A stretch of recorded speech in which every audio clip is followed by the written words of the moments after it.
This director loves to make his character suffer.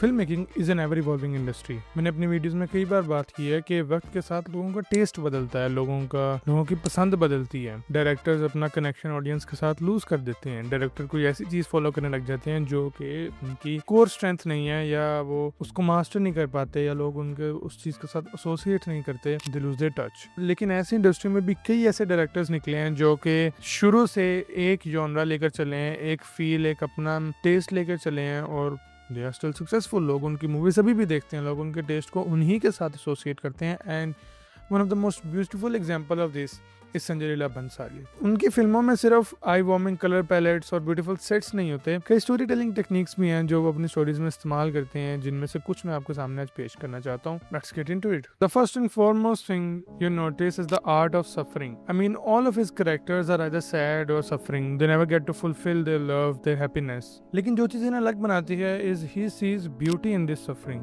बहुत बड़ी statement देने लगा हूँ, लेकिन जिस तरह से दर्द संजय लीला भंसाली स्क्रीन पर पेश करते हैं, no other director can, nobody else can। जैसे इन गुजारिश, ईथन एक ऐसा करेक्टर है जो गर्दन के नीचे अपाहिज है। He demands a right to die, but his rooms is dripping with red velvet and moonlight। What I'm trying to say is, जितना ज्यादा करेक्टर अंदर से बंजर, अंदर से वो जहन्नुम बनी होती है उसके अंदर, उसके बाहर की दुनिया उतनी ज्यादा खुशगवार, उतनी ज्यादा जन्नत जैसी होती है। देवदास का वर्ल्ड इतना ब्यूटीफुल है, इतना खूबसूरत है, लेकिन देवदास के करेक्टर्स अंदर से काफी ज्यादा ट्रेजिक और काफी ज्यादा रूखे सूखे से हैं। It's a very sharp contrast between these two. A beautiful world with a very haunting story. I mean, he frames agony in gold because he believes pain is sacred. It doesn't romanticize pain, I believe.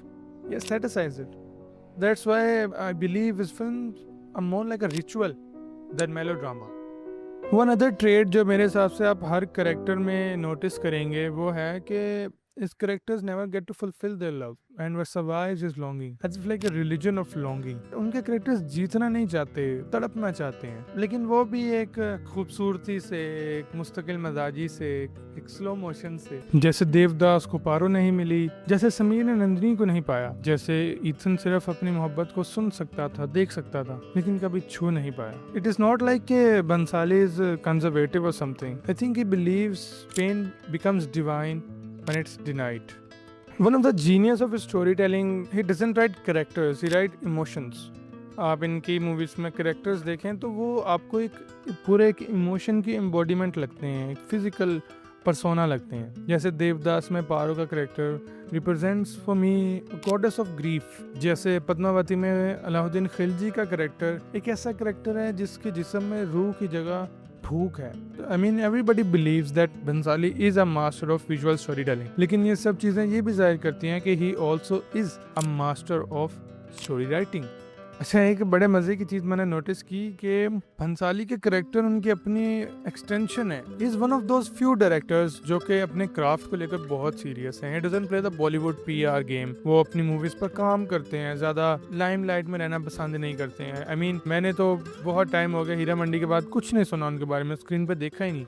Love and war का shoot चल रहा है, love and war मेरे ख्याल से shoot हो भी चुकी है, लेकिन we haven't heard from him. कोई इंटरव्यू नहीं, कोई कुछ नहीं। And he'll come on screen, he'll come on the interviews, he'll come on the PR teams when the movie is about to release. मेरे ख्याल से यही एक आर्टिस्ट की पहचान है कि he builds in silence and let his work speak for itself. बिल्कुल उनके कैरेक्टर्स की तरह, जैसे वो भी अपने महल के अंदर कैद होकर रह जाते हैं। The art of an artist is an extension of himself, और ये चीज़ हमें यहाँ पर बहुत अच्छे से नजर आती है। The last thing I would say is यार, Bhansali is his own genre. सीधी बात। He's one of the few goats of Bollywood who is still respected, who is still given the regards, appreciation he deserves. He might be one of the few last star directors of our Bollywood. Well, that's it for today's video.